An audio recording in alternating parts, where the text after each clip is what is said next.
Olá, aqui é o professor Fernando Carneiro. Hoje nós vamos falar sobre a descoberta da insulina. Talvez poucas descobertas em ciências tenham características tão peculiares e atípicas quanto foi a descoberta da insulina, mas não menos importante para trazer a contribuição que já ajudou a salvar milhares de vidas ao redor do mundo. Essa história começa em 1869, quando Paul Langerhans, um jovem estudante do 4º ano de medicina na Alemanha, observa ao microscópio que o pâncreas humano apresenta um conjunto de células acinares, as quais produzem as enzimas para o processo de digestão. No entanto, ele observou que no meio desses ácinos também aparecem um conjunto de células que parecem formar pequenas ilhas, as quais foram denominadas de ilhotas de Langerhans. Essa descoberta sugeria que este conjunto de células poderia desempenhar uma função que até então era desconhecida. Em 1889, Minkowski e von Merlin reforçaram ainda mais essa ideia ao demonstrarem que cães que tinham pâncreas removido apresentavam uma síndrome semelhante ao diabetes em humanos. Não demorou para que os cientistas da época sugerissem que o pâncreas produzia alguma substância que controlava o metabolismo dos açúcares no organismo, em especial a glicose. Dessa forma, os cientistas começaram a produzir extratos de pâncreas na tentativa de isolar essa tal substância. Em 1900, Georg Schwelzer tratou o primeiro paciente com extrato de pâncreas. Apesar de uma pequena melhora inicial, o paciente regrediu e faleceu. Depois disso, diversos outros pesquisadores fracassaram em seus esforços ao utilizar o extrato do pâncreas para tratar o diabetes. O mundo teria então que esperar até 1920, quando o jovem cirurgião ortopedista canadense Frederick Banting surgiu neste contexto de pesquisa. Com dificuldades de se sustentar financeiramente apenas como cirurgião ortopedista, Banting decidiu então dar aulas de fisiologia a estudantes de medicina pelo valor de $2 a hora-aula. Ele começou a estudar o metabolismo de carboidratos para dar aula, uma vez que não tinha muito conhecimento no assunto. Uma certa noite, ao preparar a aula do dia seguinte, Banting acabou perdendo o sono devido a um artigo que tinha acabado de ler.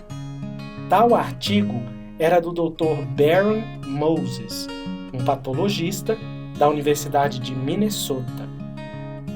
Neste artigo, o Dr. Moses relatava que, em uma de suas autópsias, ele encontrou um caso raro de obstrução do ducto pancreático principal por um cálculo. O mais importante do seu relato é que o cadáver apresentava destruição apenas das células acinares, mas as ilhotas de Langerhans estavam preservadas. Banting então pensou na hipótese de que as enzimas digestivas dos ácinos estavam degradando o fator responsável por diminuir a glicose no organismo. Às 2h da madrugada, ele pega seu caderno e faz as seguintes anotações: amarrar o ducto pancreático de cachorro, manter os cachorros vivos até que os ácinos degenerem e fiquem apenas as ilhotas de Langerhans. Isolar a secreção das ilhotas para então aliviar a glicosúria. Apesar dessa ideia, Banting não tinha treinamento científico e decidiu procurar o Dr. John MacLeod, chefe do Departamento de Fisiologia da Universidade de Toronto. e autoridade também no assunto de metabolismo de carboidratos. O Dr. MacLeod reconheceu que a ideia de Bentin era boa, mas apresentou resistência devido à falta de treinamento científico do próprio Bentin. No entanto, a insistência de Bentin fez com que MacLeod designasse o estudante de medicina do 4º ano Charles Best para ajudar o Bentin com os experimentos nos quais ele não tinha nenhuma experiência. Dessa forma, em 1º de maio de 1921, Frederick Bentin e Charles Best começaram a operar cães para testar a ideia de Bentin. Em julho do mesmo ano, eles alcançaram os primeiros resultados, os quais foram bem modestos, mas eles continuaram bastante empolgados em procurar aquilo que eles chamavam de isletina, devido ao fato de que a substância era produzida na islet, o nome da ilhota de Langerhans, em inglês. Embora os resultados fossem promissores, MacLeod achava necessário contar com a ajuda de alguém com experiência no isolamento de substâncias. Foi então que eles buscaram a colaboração do químico Colleb. Com a ajuda de Colleb, os processos de extração foram aperfeiçoados de forma que eles pudessem utilizar o pâncreas sem submeter os cães à obstrução do ducto pancreático. Isso acelerou muito todo o processo, de forma que em fevereiro de 1922, Leonard Thompson, um adolescente de 14 anos que estava à beira da morte, foi o primeiro a receber o extrato isolado de pâncreas e logo se recuperou da condição crítica em que estava.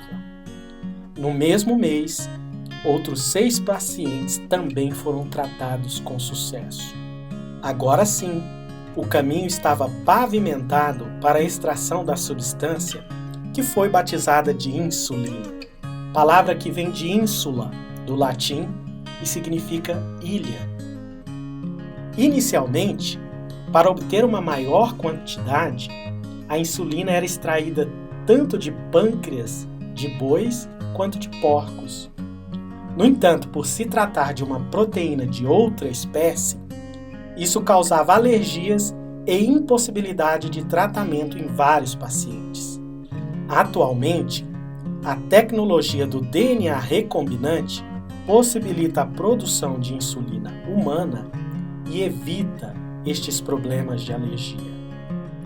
Em 1923, Frederick Bentin e John MacLeod foram agraciados com o Prêmio Nobel em Medicina pela descoberta da insulina.